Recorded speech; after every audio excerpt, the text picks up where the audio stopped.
ഇന്ന് നമുക്ക് ഒരു അടിപൊളി ഉണക്കച്ചെമ്മീൻ റോസ്റ്റ് തയ്യാറാക്കാം.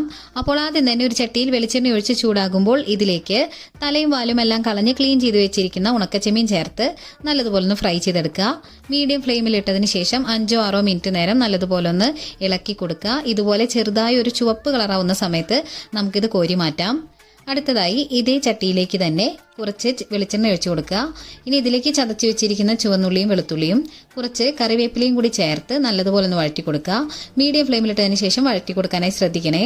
ഉള്ളിയെല്ലാം ഇതുപോലെ ഒരു ഗോൾഡൻ കളറായി വരുന്ന സമയത്ത് 1/2 ടീസ്പൂൺ കാശ്മീരി മുളക് പൊടി, 1 ടേബിൾ സ്പൂൺ ചതച്ച മുളക്, ആവശ്യത്തിന് ഉപ്പ് ഇത്രയും ചേർത്ത് നല്ലതുപോലെ ഒന്ന് വഴറ്റി കൊടുക്കുക. മുളകിന്റെ പച്ചമണമെല്ലാം മാറി വരുന്ന സമയത്ത് ഇതിലേക്ക് ഫ്രൈ ചെയ്ത് വെച്ചിരിക്കുന്ന ചെമ്മീനും കൂടി ചേർത്ത് നല്ലതുപോലെ ഒന്ന് മിക്സ് ചെയ്തെടുക്കാം. ഈ സമയത്ത് ഉപ്പൊക്കെ ഒന്ന് അഡ്ജസ്റ്റ് ചെയ്യാനായിട്ട് ശ്രദ്ധിക്കണേ.